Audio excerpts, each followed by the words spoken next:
I'm a consultant in the anti-trafficking and social justice sector, an accomplished author, national speaker, and the founder and CEO of Khalila Riga Consulting. I'm also a board member of Sidewalk Soldiers, a member of the Survivor Advisory Council for the Collaborative to End Human Trafficking, and a member of Survivor Alliance. I'm passionate about educating communities and helping others find freedom from human trafficking. I believe that we all share a responsibility in the fight to do what we can to eradicate this evil and bring healing to those that are both free and still entrapped. Voices of Change is a space where we have conversations with survivors and with allies that are in the anti-trafficking sector and beyond. This week on Voices of Change, I am joined by Miriam Cobb, the founder and director of Empty Frames Initiative, a nonprofit dedicated to empowering orphaned and vulnerable youth as they transition out of state care. Miriam advocates for youth exiting care, compiles resources for this population, and develops programs and curricula to meet this international need. She is active in the anti-trafficking community, specifically focusing on the intersection of human trafficking and state care. She is passionate about sustainable community development, ethical storytelling, and collaborative work. Join us as we dive into the role of allies in the anti-trafficking movement, ethical storytelling, and sustainable solutions for youth at risk. This is Voices of Change.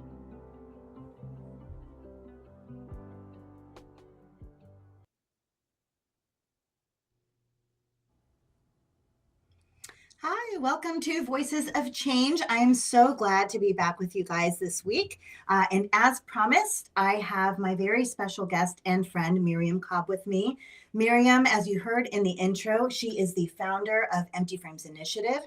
She has been such an ally and such a great person to have in this anti-trafficking sector and as a voice for youth in foster care. So without further ado, Miriam, welcome to Voices of Change. I'm so glad you were able to join us this week. Yes, thank you so much for having me. I'm so excited to be here. Awesome.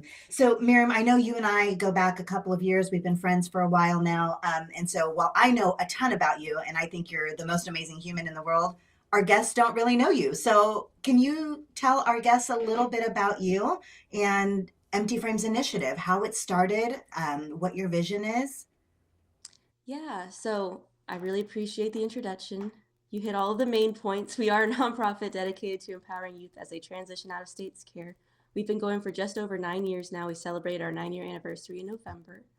Um, and along the way, what we've been working towards is starting short-term residential programs for youth transitioning out of the foster care system to kind of help them between the time when they age out. Here in the United States, that's normally between the ages of 18 and 21. Um, and help them as they transition out of the foster care system into longer term, uh, either residential housing or their own independent living situation, whether that be into college or the workforce. We kind of want to help them as they transition, and we're working towards putting together a replicable program for that. Along the way, we've been doing a lot of smaller programs, including partnership with other organizations, work in the anti-trafficking space, and some of the work that we're very proud of is our books, The Story of Foster Care, which you were a part of. Yes. So um, people who are following know The Story of Foster Care Volume 2. It's talking about the intersection of the foster care system and human trafficking from the perspectives of those with lived experience. Our organization kind of gathers the people with those lived experiences and walks them through our program called Storytelling Through Photography. And I'll let you talk more about that if you want to, but Oh, we've well, had yeah. No, so it was such a great thing to do that project with you, and I was so honored to be a part of just the entirety of the process, really from beginning to end, and even beyond that. And it's such a beautiful thing when those in different who've had different experiences can learn how to tell their stories in a way that is healing and in a way that is still protective of them and where they can choose what they say and even get guidance on how to really do that. And then when you add the element of exploring something that maybe some people haven't done before, like photography, it really allows people to just open up and kind of see things in a different light that maybe they didn't get to see before, which is super amazing. So now the curriculum, I don't know if I should ask you to tell everybody what that kind of looks like in general, but I do know that I get a lot of people who ask about volume 1 versus volume 2. Are they in relationship to another? Are there other books on the horizon? Yeah, those are all really good questions. So this is the one part of our curriculum that we've been compiling that's just from us, from Empty Frames Initiative. It was based on like concepts that have been proven, but we developed a curriculum to, like you said, help individuals learn how to tell their stories in a way that is healing for them and provides dignity in the process. And so what individuals do, we've piloted it twice. So you were part of our second pilot of it as we work towards bringing it to youth in the foster care system and those aging out. Um, so what we've done in the past is we ask for people who've already got experience telling their stories, and then they go through our photo-based literacy program. So they'll come together as a group. We'll talk through what the story is. We've picked a theme, obviously, in ours, and it's the foster care system. And we walk with individuals through what did it look like from their perspective. And it's really interesting because we get to bring together so many different voices. The first time we did foster parents, social workers, and former foster youth. And everyone's kind of used to talking about it generally, but what we do in the program is we engage everyone in a conversation about what happened to them personally, and then how do they want to tell the world about that specific experience. So the first book was on the foster care system in general. The second book was on the intersection of foster care and human trafficking. And yes, we are looking at more books, Awesome. more collaboration, more work.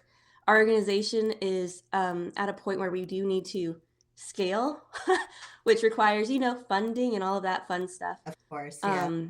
But we would like to do a few more to help tell a more well-rounded story about the foster care system and allow more people to tell their stories in that way. So. Amazing, amazing.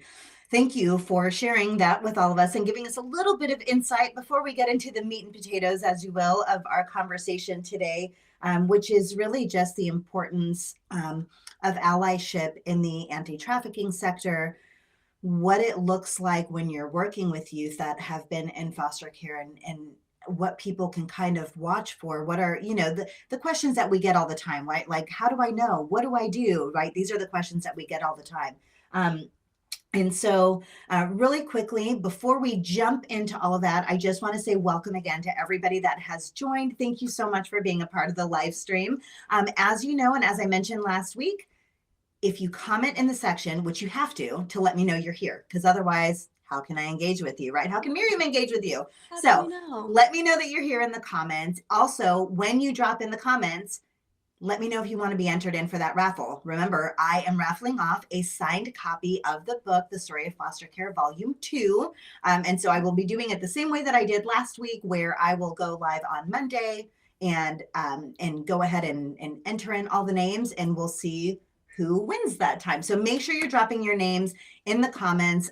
We are going to do Q&A as always, but this time we're going to do it a little bit different.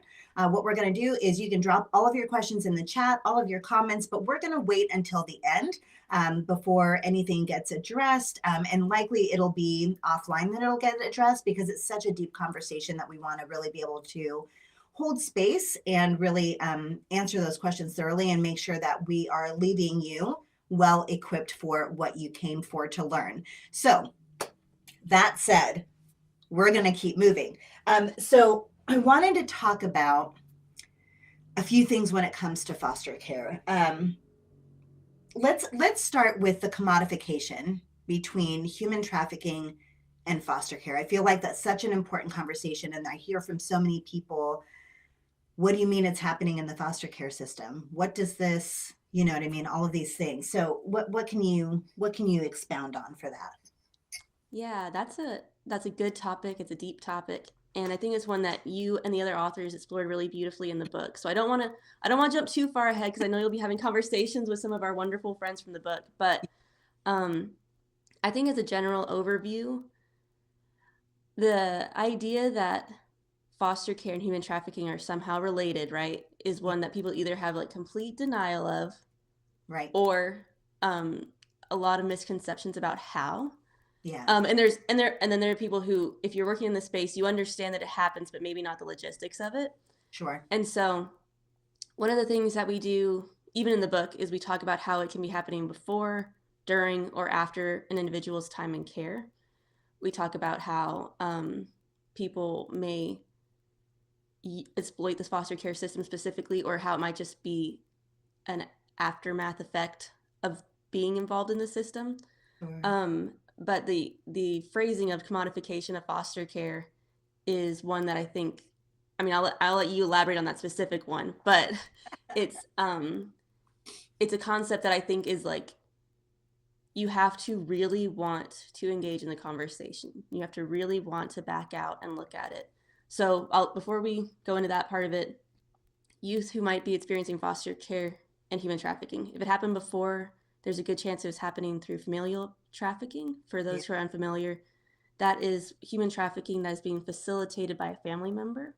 Right. That might be a cousin, an uncle, a step parent, or it might be a parent. And most commonly, something that's really unfortunate, shocking to many, that we have found in recent years through studies at now it's the Institute. That word. yeah, Institute for Is what did it? they change it to though? Oh, yes. I'm sorry. That was a me question. Institute Yeah, for Institute for Survivor Care, I think is what it was changed to. Yeah. There's a yeah, lot of studies that we find that the majority, when we look at familial trafficking, is usually the mom, right, right? yeah. Is And numbers so are yeah, and so the numbers that were some of the more significant ones, there was a study that came out of Kentucky that was mm, through their child welfare system, and then the study from the Institute for Survivors. It used to be Institute for Shelter Care, and the study itself, I believe, originated from Samaritan women within that. So it's there's layers, but we can always, if you want, we can we, send you that link directly. yeah, It'll be fine. Um, so that's one of the ways that it happens beforehand. The other thing is that the same vulnerabilities that would lead to someone entering the foster care system are vulnerabilities that human traffickers would want to exploit. That might be a lack of supervision. It might be need in the home, like, or for the individual, like if the child's needs aren't being addressed, which would generally in the welfare system come back as neglect. hmm A trafficker might take advantage of that and say, "Well, I can provide those things if," and then it goes on. right. Um, That's so those are really some of the main ways it'll. on that grooming process is through those vulnerabilities, right? And Right. those needs of just wanting to be loved or cared for, or in the Yeah. language that we use these days, right? We just want to be seen. We just Right. want Yeah. to be heard, right? And Yeah. we want to be loved. And I think that's innate to every human being. I don't think there's any one of us that's like, oh no, I'm good. I don't want Right. Right. And that's the thing that I think is confusing sometimes. It's like there's no additional expectation that's taking place Sure. before trafficking. It's that there's a need that's supposed to be met within either the family system or the community system that's missing, and then the trafficker takes advantage of it. It's not the individual themselves that's looking for more. It's a lack of normal expectations. Sure. Um, and that is consistent during and after. So when you're in the foster care system, that same thing can occur. Even though they're in state's care, they might still be lacking supervision. They might still be looking for things. There's a frequent case of runaways in the system, and based on which state you're in, they'll have different protocols on how you address that, and traffickers exploit this. And then when they age out, the same thing. There's still those vulnerabilities that are consistent, but then they're also facing the additional challenges of often being homeless, having substance use issues because they were either overprescribed or underprescribed while in care, or they're just looking to cope. Yeah. Um, Lower graduation rates among our youth who age out of the foster care system, higher rates of teen pregnancy. And so all these things leading to higher levels of exploitation. Yeah. So. There was something that you mentioned just a moment ago that made me think of something that I don't think a lot of our viewers are aware of within the foster care system, and that is uh, kids that are looking to be adopted, right? Mm. we have, and I don't know how many of you out there know this. If you know about this, drop it in the comments. I'd love to see what people's knowledge base is. And it's not to shame anybody. I'm just really curious. But there are websites within each state, and multiple websites, if I'm not mistaken, you can correct me if I'm wrong, where they have the kids listed by their pictures, their ages, their likes and dislikes, food. I mean, like the laundry list is huge. And really it's almost like online shopping for youth that can be exploited or trafficked. Can you speak to that a little bit? Yeah, I it's such a complicated thing because, people go in with really good intentions, um, and very little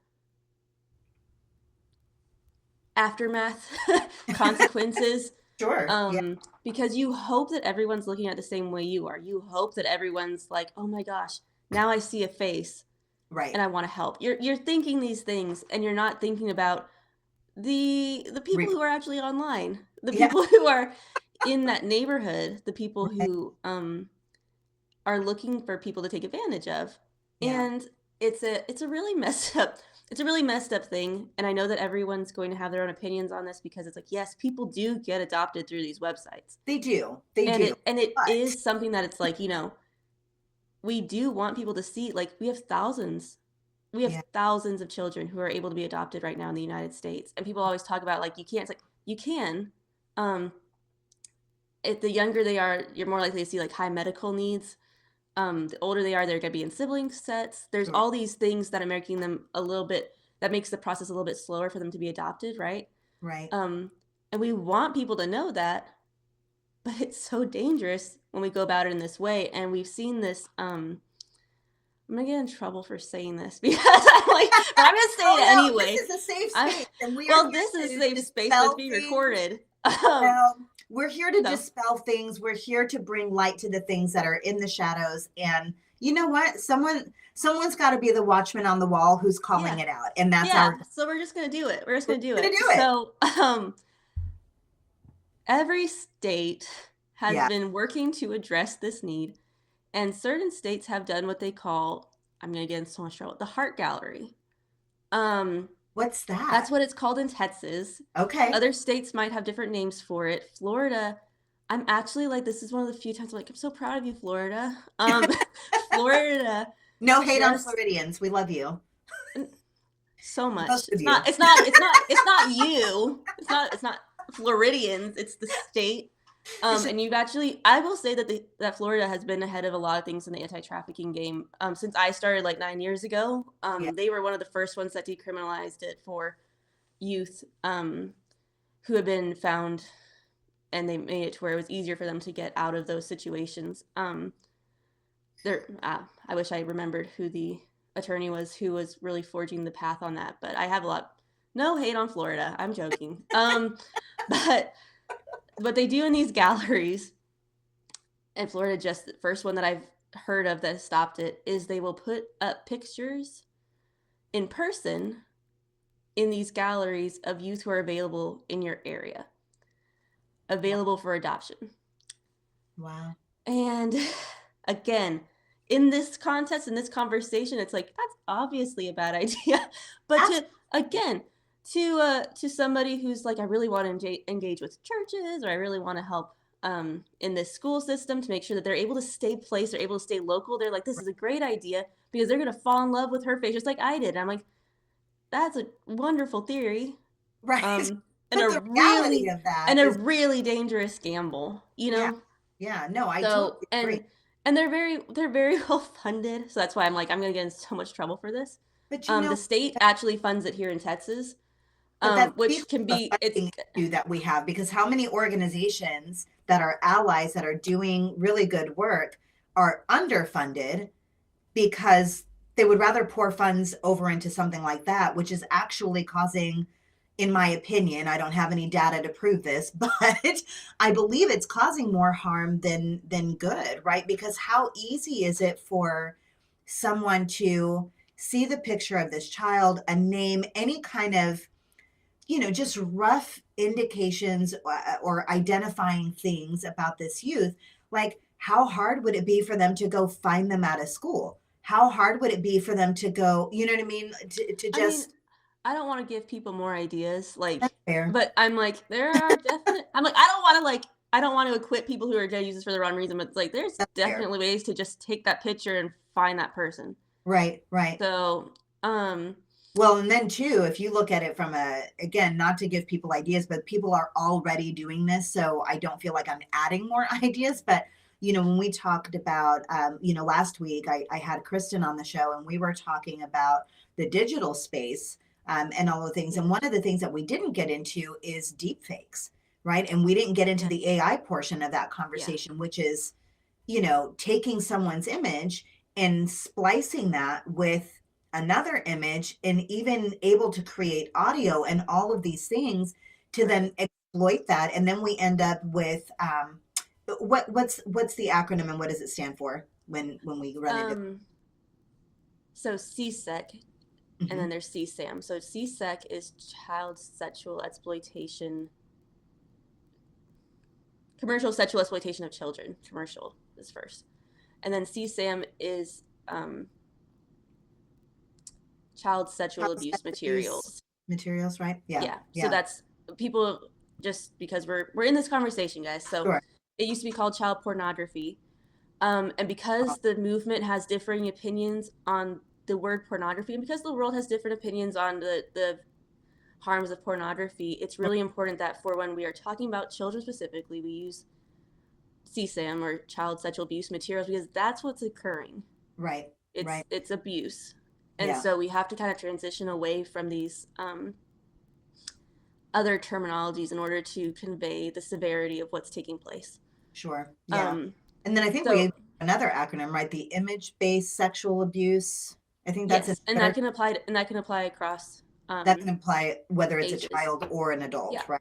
Okay. because it's happening to adults as well, where it's being used. It's obviously being created in an exploitative way, but sometimes, like you said, with like the deep fakes and things like that, where people are just going ahead and using it, and someone has no idea until it's brought to their attention. Right. And I Right. think that's kind of one of the more problematic parts as well for youth in foster care, is that because sometimes they'll be lacking the safety net or people to call on, something like that happens and they don't know who to talk to about it. They Right. don't realize it's like, no, that needs to be a lawsuit. Yeah. That needs to be a legitimate complaint.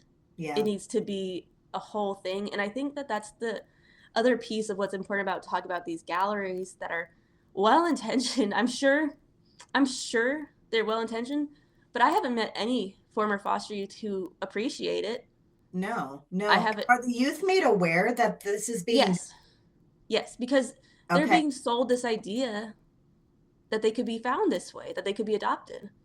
Wow. And that's even more heartbreaking to me, because I'm like, what if they don't get adopted through this? Sure. Yeah. Well, not And they've only been told, but the thing is, I will say there's the one ethics thing. behind that too, right? Yeah, Of like we're selling somebody a pipe dream, so to speak. Not to say that that's the case for everybody. Maybe it does it's been go successful well in for certain some cities. youth, but the Yeah, ethics behind that and not explaining, I think it's harmful when we are trying to have conversations about keeping our youth safe, especially when we're talking about the digital platform, but then we turn around and we do this, which is still the digital platform, and there's no checks and balances, I feel like, or right. safety parameters in place for that. Yeah, some states are better than others on the online one, in that you have to be a registered.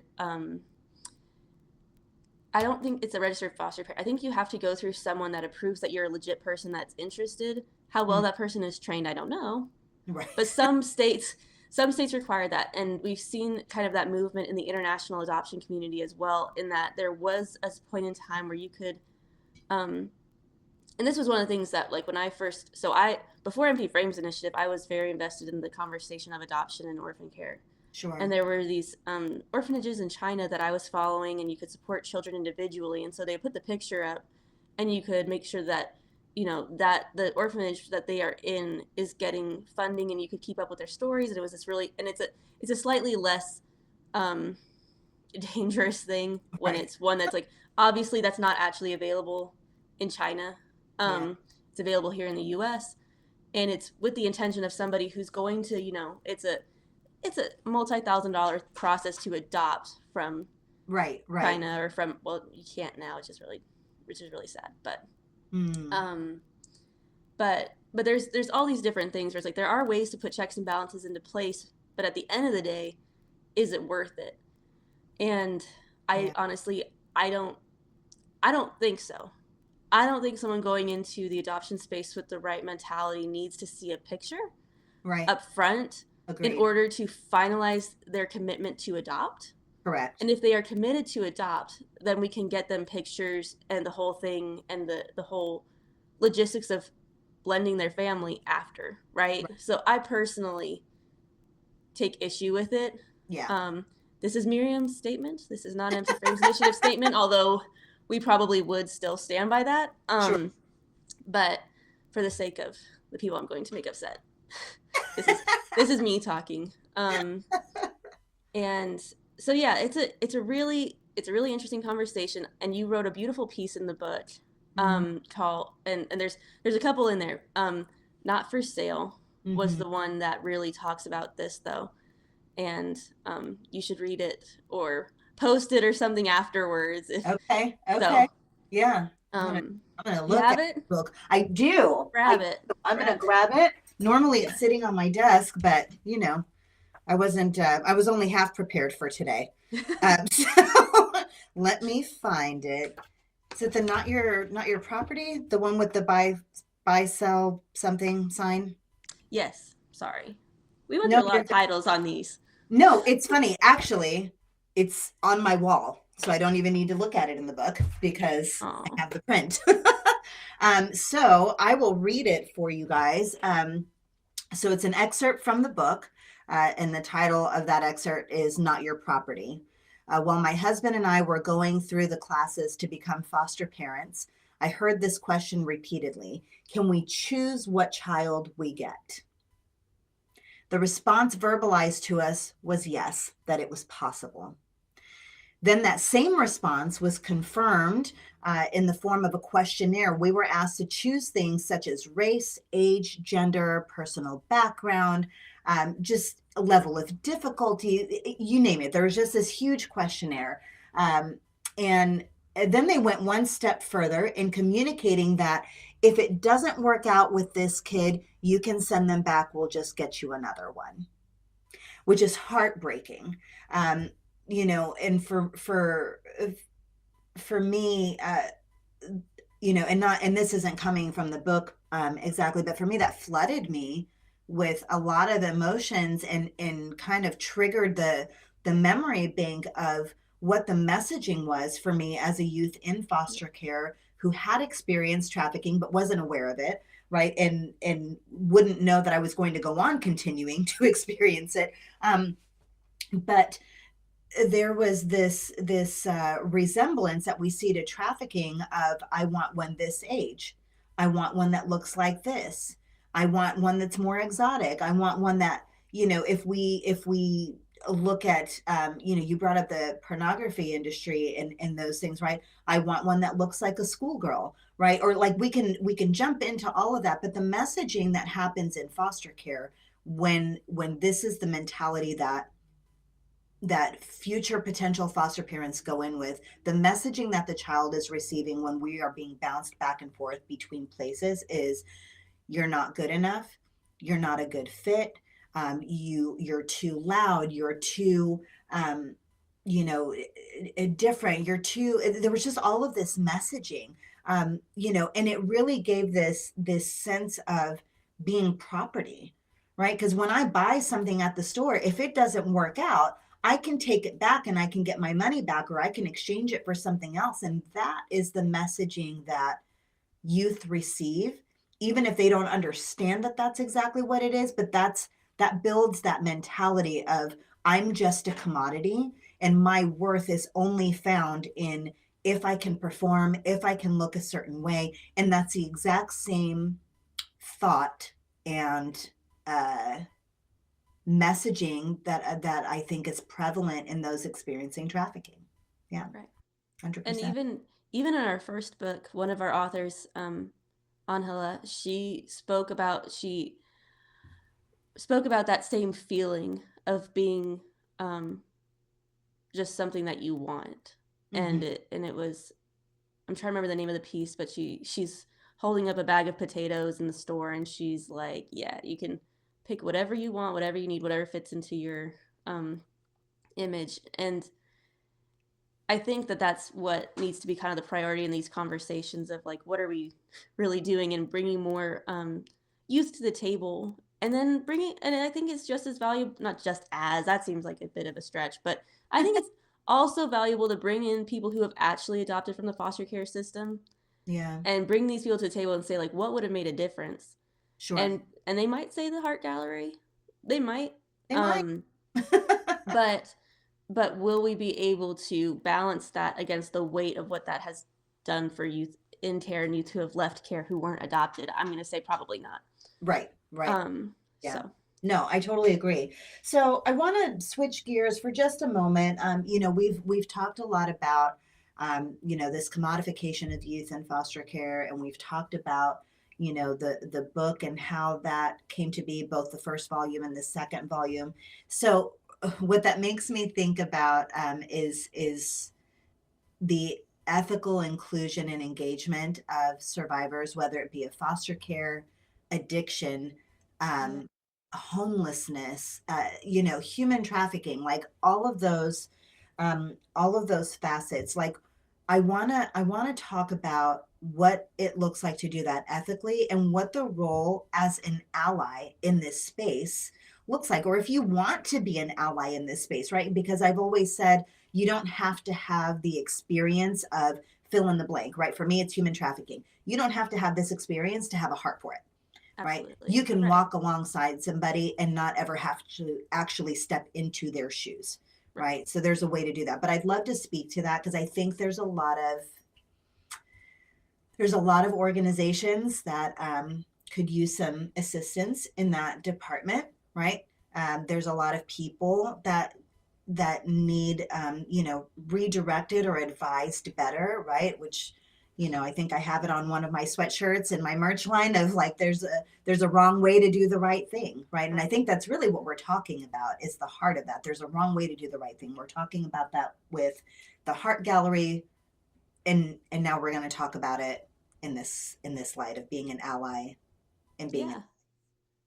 Yeah. And it's a good topic. And I think what we want to make sure we put first and foremost, if you're here and you're wanting to be involved in this space, if you've done something wrong, it's like, you're not alone. We've all made some we, missteps. We have all done things that we wish we could do differently now.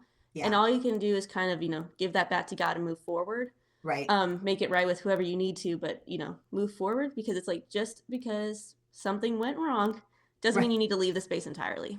right, It's right. not that, because we don't want to drive people away from it, because it's like, I genuinely believe that there are people who are called to this and just need more training. Yep, agree. Um, so survivor inclusion is one of those topics that you and I could talk about for hours, We and could we do a whole nother have, just we have. um, and so being in this space, again, 9 years, it's actually not that long of a time in the anti-trafficking space. sure. This is a very, very old problem. Like, we talk about it, it's like it's a biblical age problem. It is. Um, and it's also one of those things that it's like, in our modern day America, in the iteration of trafficking that we are seeing now and what we consider human trafficking, it's a movement that's been, sorry, it's a movement that's been going on for a while. Yeah. So I think that one of the things involving survivor inclusion that's important to talk about is, where did that start? Yeah. What was the heart behind it? And where has the movement kind of lost its way a little bit? Sure.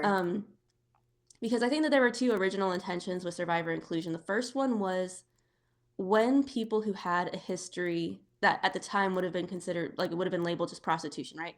When people had that on their record, and we were starting these safe houses and all this stuff, what I believe originally happened was that people were like, well, let's employ them for a few years so that they can transition into the workspace successfully, right? Mm-hmm. Like, it wasn't just hiring a survivor because, hire a survivor. It Sure. was to help equip them into their next transition. Right. The second part, the original intention was, hey, realizing survivors have a unique perspective that our organization, if it's started by somebody like me, doesn't. And they will recognize gaps and needs in a way that is different than the ones that I will recognize. Yeah. And so bringing people in for that intentional thing.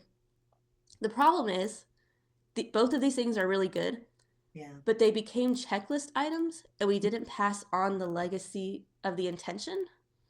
And so we have a lot of people who are trying to check off, yes, we have a survivor on the board, yes, we have a survivor on this, but they don't know it's like the reason they're there is because they have something to bring. Right. Right. Or they don't know the reason that we're hiring them is so that we can equip them for the next step. So we need to make sure that we're partnering them with therapy. We need to make sure that we are helping them build a resume. We don't want to keep them here forever. We want them to go into whatever field they want to. Want them to flourish, We want, right? yeah, Yeah. exactly. Oftentimes, and I think I spoke about this not long ago. I think what happens for a number of people who experience trafficking is, we all have hopes and dreams and different things that we want out of life, right? And our lives get interrupted by this horrific thing called human trafficking.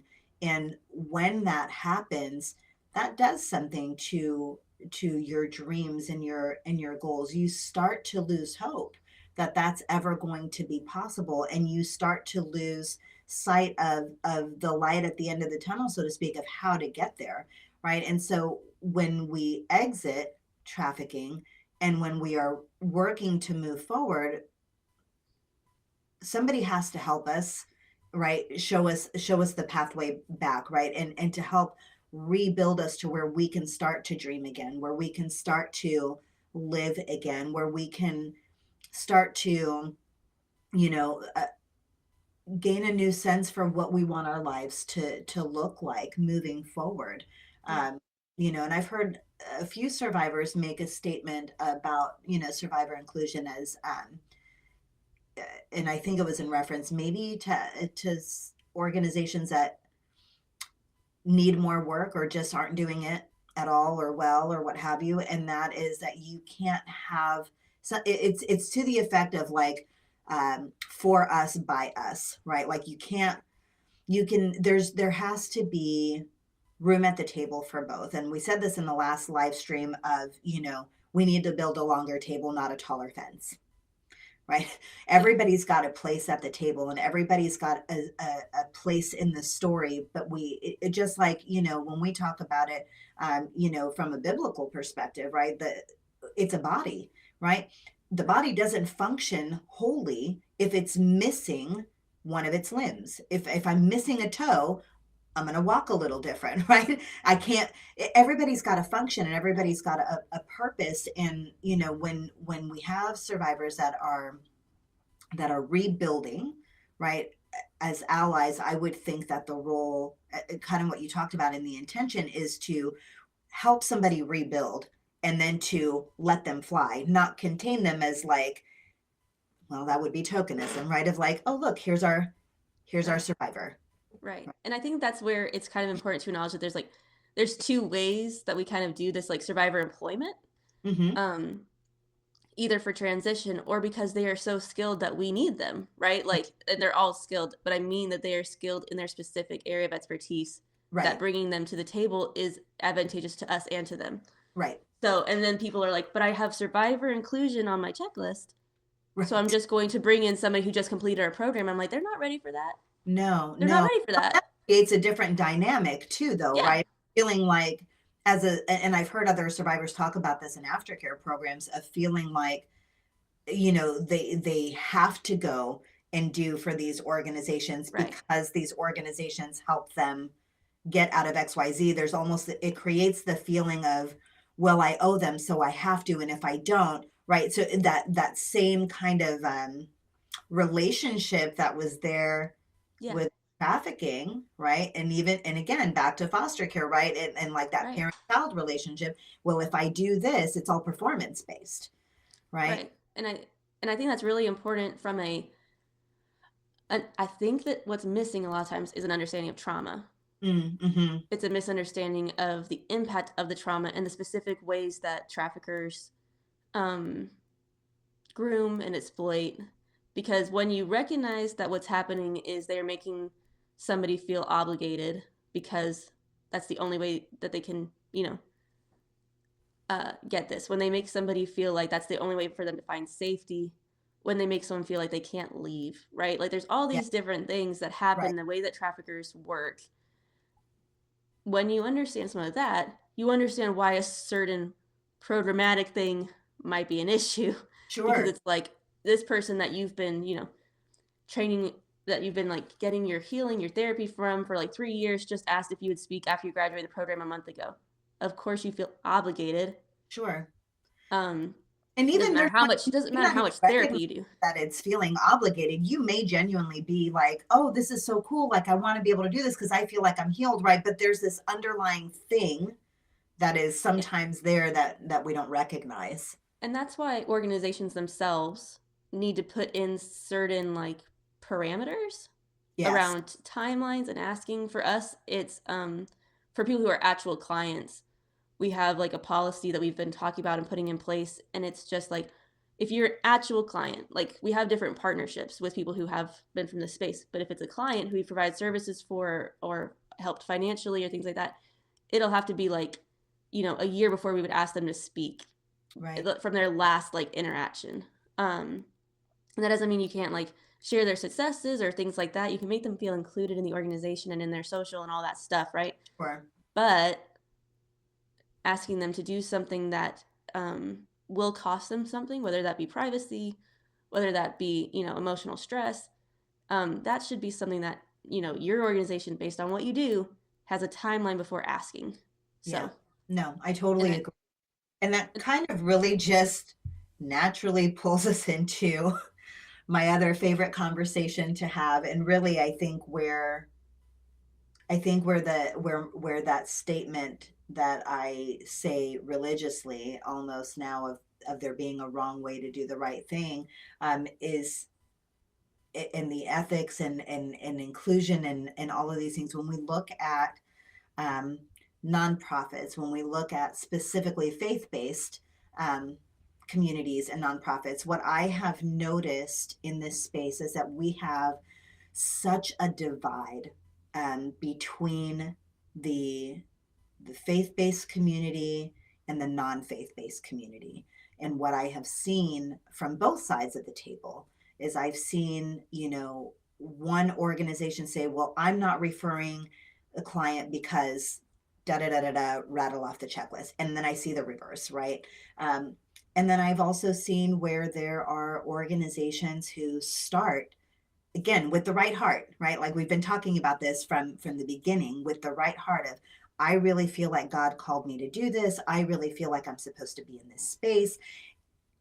And then they don't get any training, or they get one training and then they're like, well, that's all I need, right? And then no one is showing back up to the table, right? When this is an ever evolving sector and things are changing and moving, and I always say, God can call you to be a surgeon, right? But I'm not letting you operate on me unless you've gone to medical school. And truthfully, I need you to have operated on some other people and make sure they're still alive and nothing's like botched. And that's the same thing, I think, when we look at this. I firmly believe that that when that the key to full freedom is found in Christ.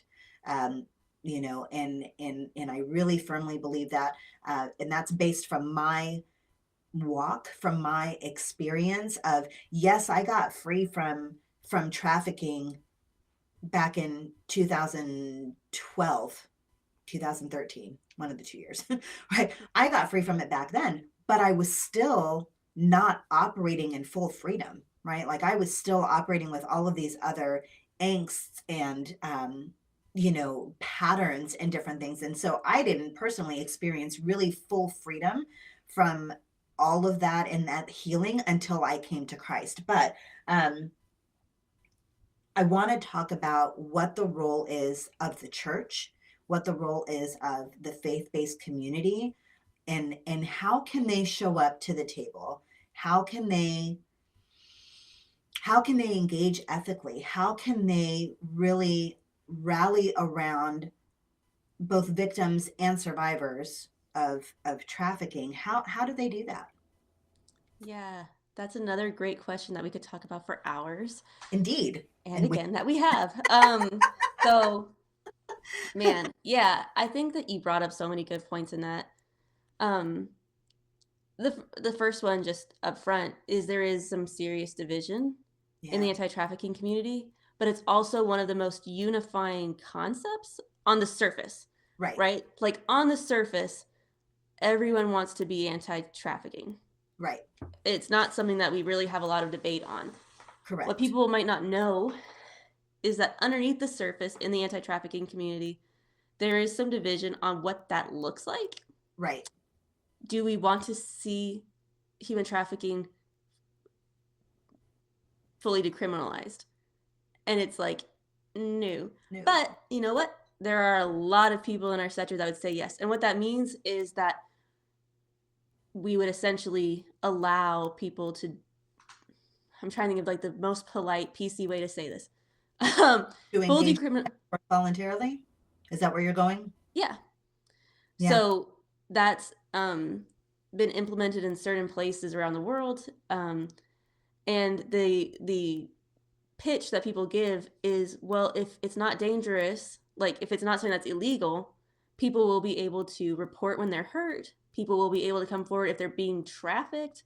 People will be able to do all these things, and it doesn't line up right, with right. the research. It doesn't quite line up with the reality. No, Um, and so generally people like you and me, we would advocate for partial decriminalization in that we would want everyone who is the victim of these circumstances right, to not have anything charged against them. correct. Yes, Um, and that's generally what the faith-based community will, when rubber meets the road conversations happen, that's the closest we get to that in the sure. faith-based community.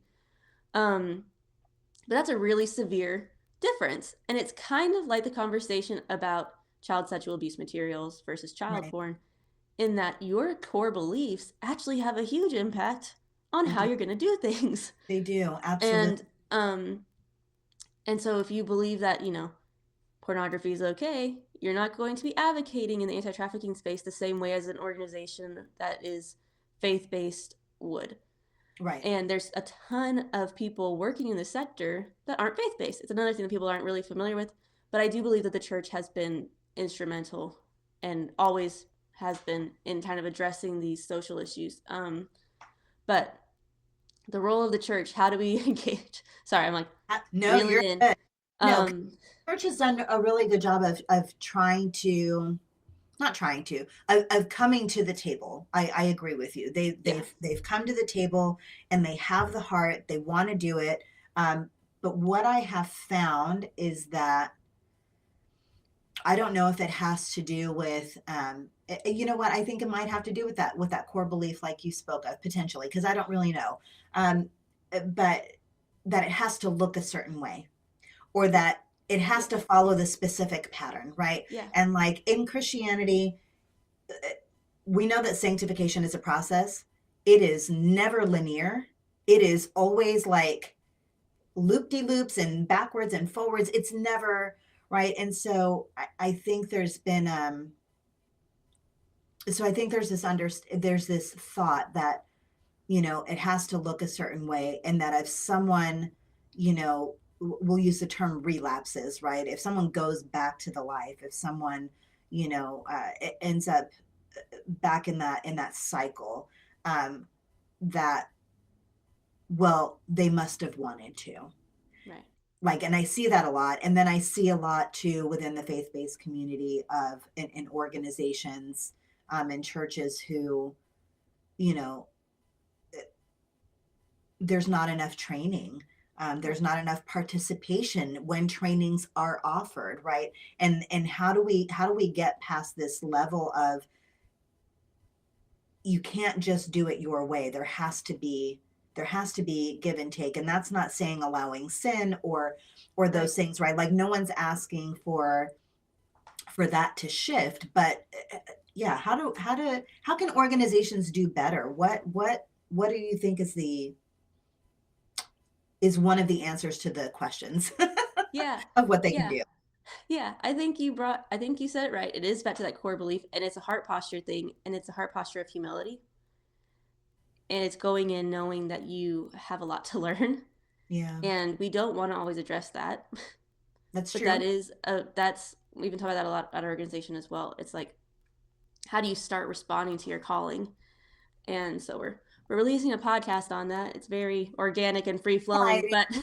but Ooh, I'll but let you talk about that when we wrap up. no, Yeah. no, no, no, no, no. We're not going to talk about that. I'm just saying we've been having those conversations, Yeah. um, and it comes back to like one of the first things that we've talked about is uh, a heart posture of humility, of Yeah. learning, of wanting to listen to God speaking to you and training you. Because when you get into the Bible, when you get into these things, and it says to love people the way that you want to be loved, when it says to take care of the vulnerable, when it has all of these things that actually are they are checklist like in the Bible, things that we are meant to do as believers, Right. um, you realize that God wants you to do it the right way, Yeah.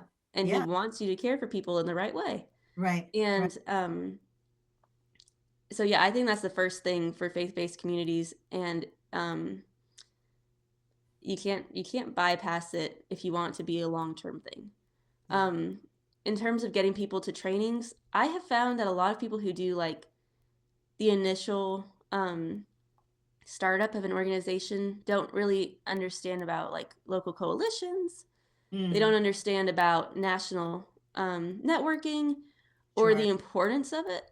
Yeah. And so I think that's one more piece of education that we could kind of bring to the faith-based community, kind of rally around them in that way, is be like, hey, there are so many people who would love to train you and equip you to do this work well and long term, Yeah.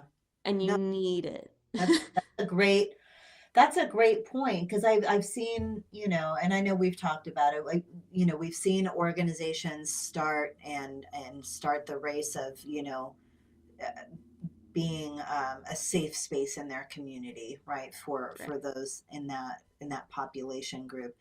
But we find that oftentimes there's a significant lack of training, or they'll do, just your basic HT 101 and then think that that's enough.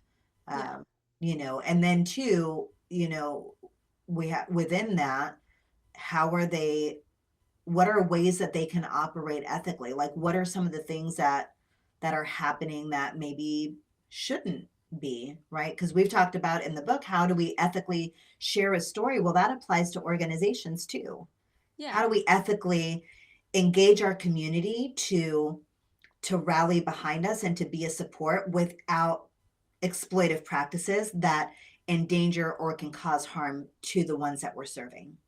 Yeah. And another very deep topic. We have several rants on all of this. Yes, we And that would be another reason why I'd be like, get into your local coalitions, go to these conferences. We speak at them. There's people that are doing these trainings all the time on, and we Empty Frames Initiative has a whole like hour-long plus session on ethically engaging survivors in your nonprofit to do advocacy for your nonprofit. And I'll just share my absolute number one pet peeve. When you are having an event with a survivor speaker, their name is not Survivor. yes, Do yes, not do not put Survivor in big bold letters under their name, bigger than yeah, their name. leave it. Stop doing Yes. that. Yeah, yeah, yeah. It's like, and it's like, and I mean this with love and respect. I understand that you're like, no, we have someone who's real, who's coming. You might even be doing it for the intention of saying like, hey, we want this person to do it because that's what we believe is ethical. It's like, you probably have great intentions, but their name is not Survivor. Right, right, They absolutely. need their name listed in whatever format. It's like they might even ask you to use a fake name. But if you don't know that, then you're not Yeah, even thinking about it. It's like, yeah. so that's my number one big pet peeve. It's not exclusive to the faith-based community, but No, it is it's- in the anti-trafficking field, in the space of ethical engagement of survivors. Let's move away from that because there are people behind it. yeah. And again, comes back to And we're that more thing than of how do you survivors. want to be treated? Right. And we're more than survivors, right? Like, Yeah, we have a host of other things, right? Like, I'm a yeah, mother, I'm a believer of Christ, I'm a wife, yeah, I'm a consultant, I'm an author, I'm a lot of other things. I'm a child yeah, of God, right? Yeah, I The don't want, survivor is just like on the back burner. yeah. Like And I don't, everybody has survived something, but yeah. I don't identify people by their experience. And I And I think, don't want to be identified by the worst moments in my life. I right. personally don't, Yeah, I don't want that label of, let's just go with rage or illness or things like that. Like I don't want that to be the defining feature of my life that people get sure, to know me sure. by. Yeah, And sometimes we don't have a choice in that. But the right. thing is, when someone is a survivor, this is your opportunity to let them be a person. It's like Yeah, there are a yeah. lot of people who don't make it to the survivor um, Column. title Yeah, yeah, column. Yeah, yeah. and we got to be mindful of that. And you never know who's in the room. You Right, never know who's gonna see the poster. right. You never know. But it's like this is Speaking a real of person. This is a poster, soul. that speaks to the photography and how, right, like the pictures that we post, because social media, you know what I mean? Let's face it, I've heard some organizations are like, well, we post pictures because people want to see what we're doing and that we're being, you know, Yeah. not being any certain thing, but just, to show people that what we're doing and that, this is how we're getting involved. But I'm of the belief that there's still a way to maybe do things, but you don't have to show people's faces. You don't have to, you know what I mean? And Yeah, and even when a it's survivor says, right, like, oh, I'm fine with it. Are they? Because are they still actively engaged and are you showing their picture? Because then right. you're really more advertising that, hey, And are this is where you can find me at, is I'm with this, right? And it can create a vulnerability and it can create a situation, right? yeah, especially if they're in the same community. Like Right. if there are safe houses that you can go to that are different states and all this stuff, but it's and I think that also speaks to the same thing as before, where it's like how much time has lapsed since Since their the last, need was met. yeah, Um, because like you do speaking events all the time. I You do. do advocacy for organizations that that you approve of, that you like, and you're comfortable with your face being shown, but you are far distanced from your trafficking experience, and you've had the opportunity to kind of weigh the cost of what it is Right. that you're doing. Right. You've had the opportunity to be like, okay, even if someone from my past sees this and retaliates in some way, Right. I've made peace with that. Right. Yeah. And it's not something that you have to question anymore because you've stepped into this space of advocacy. Right. Um, and I don't think I don't think there's like a way for an organization to gauge that. It is a personal thing that each individual has to do. But we Sure. can all see it's like I've been to events where we have a survivor speaking who is clearly going through PTSD as she Right. speaks. And I'm like, hey, Right. We probably need to cut the cord don't off. bring her Yeah. back and make sure she gets some help afterwards. Right, right. And that's the other thing, right? Like that as a community, regardless of what side of the fence you're on, right? Whether you are a believer in Christ or whether you're not, those supports and Yeah. having them ready, right? When we talk about, drop-in centers and outreaches and aftercare facilities, like what are the supports that we have in place for the people that we're serving? And it's never, at least for me, it's never coming from a space of discrediting what God will or won't, can or cannot do, right? Like I am of the understanding and belief that God can in an instant. Yeah. I also Absolutely. know that that doesn't mean that he's going to do it in an instant for every single person, Right. right? And I can't speak to the why for that, right? Everybody has things that we have to go through in order to grow or whatever, right? But that's a whole nother conversation. But Yeah. but stating that, making sure that we have supports that the people that we're serving may need is critical, right? Yeah. Like we have to have things in place of like therapy options, IOP of, and those individuals, even the staff or the volunteers that we have working with them, how are we training them? Are And they how are we providing them therapy afterwards? right? Like Exactly. secondhand trauma is a real thing. It really is. Um, and I think again, this comes back to be a part of something bigger than yourself, which is another humble posture thing. But it's Right. like if you're a part of that coalition, or part of that national network, you are a part of something that's going to actually change Yeah. people's lives. They Yeah. need more than you. Yeah. No, absolutely. And that's the best, like, that's a good thing. It's It really good that is. you can give them more resources. It's not because your organization's doing less than, it's Right. because you care enough to give it to somebody who can do it really well. Right. So, So, and I think that really brings us to a great, closing point on our conversation. I want to leave our audience, not just the organizations, but those wanting to step in. What are things that they can do if they're wanting to get involved? What are things that they can do um, to be a safe space? How should they engage? mm, okay.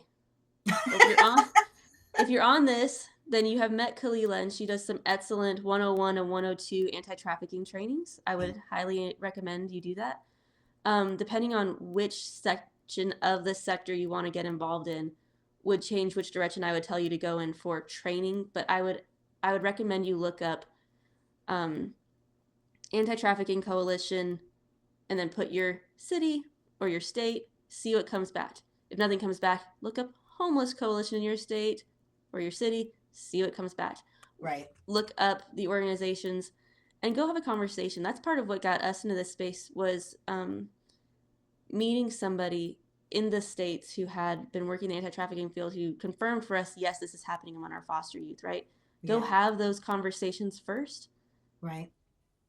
and then be ready and willing to move as God leads. Yeah. So No, that would be what I would recommend for people right up front. So. absolutely. And so, Miriam, I want to thank you for being part of this amazing conversation and for shedding light on, the responsibilities and things of an ally in this space and what it really looks like um, to engage people ethically and to do the right thing and have the right heart and do it the right way, right? Like all of the things. Um, I want We're you to all tell learning. a little bit more. In closing, I want you to tell us just what's next for Empty Frames Initiative. What do you have coming up? All of that. All right. Our big thing right now, we're fundraising to launch our first space in Waco, Texas. That Awesome. is our that is our big thing.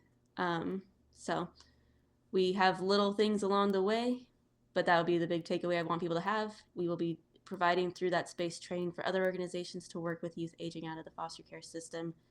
And because it is such a big thing in the anti-trafficking community, Sure. you will And be do they just engaging in go to the your anti-trafficking website work. to donate? How do they donate? Yeah.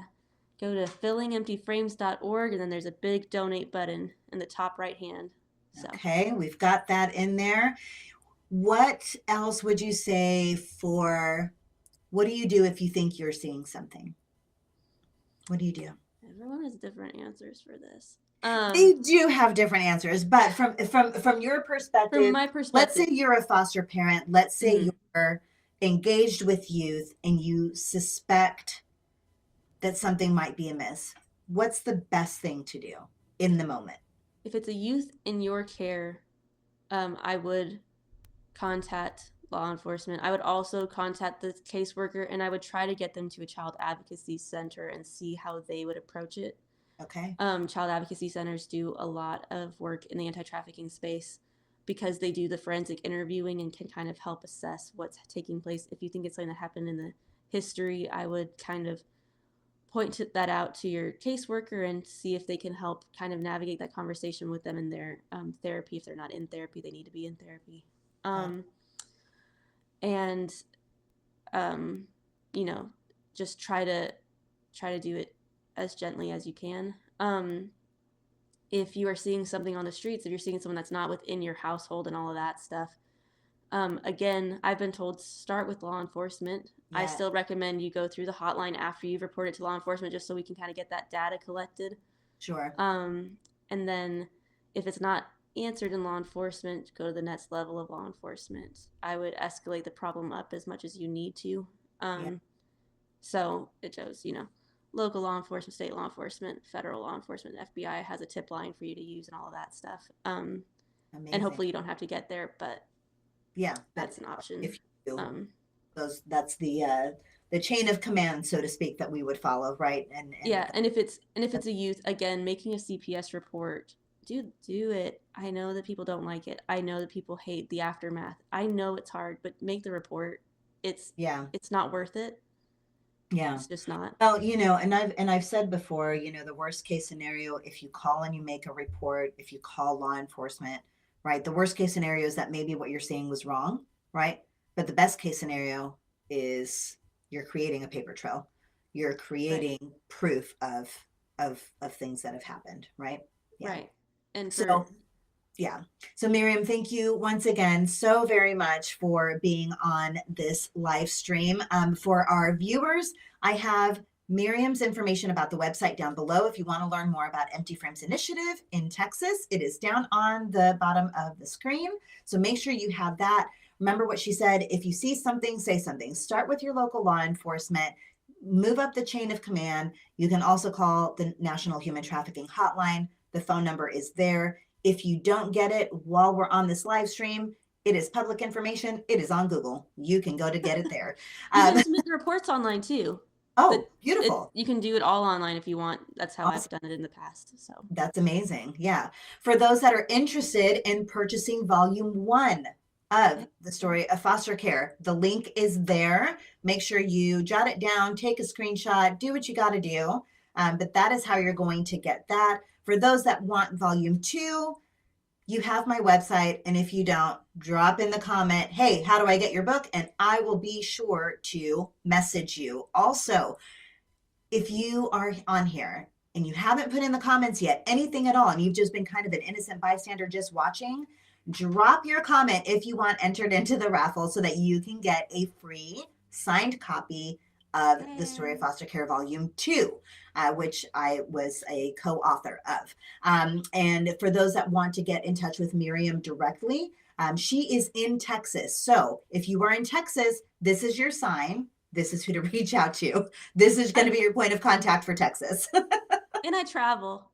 And she does. Yes, we both travel. Yes. We have taken the gallery from Maine to Washington State. So, we Yes, we go yes. places. No, yes. And to learn more about the gallery, make sure you reach out to Miriam. So again, I'm going to drop in the comments, make sure that you put your name, something, say, hey, say, I don't like you. I don't care what you put in there, but drop a comment, get entered into the raffle. I will be doing the live raffle on Monday. This is terrible. All your questions and answers, they will be questions and answers. All of your questions will be answered. Yeah. After this live stream. I know we've kind of gone over time a little bit, but this was such an important and rich conversation. And I wanted to make sure that you as our viewers and listeners got all of the information that you possibly could. Do stay tuned for my future live streams. I will be live again next Saturday. I will be with 2 wonderful guests that are co-authors of the book, The Story of Foster Care Volume 2. So be on the lookout for that. And yes, other than that, thank you guys for coming. Thank you again, Miriam, for being here. And I hope you guys enjoy your night. Thank you for being with Voices of Change.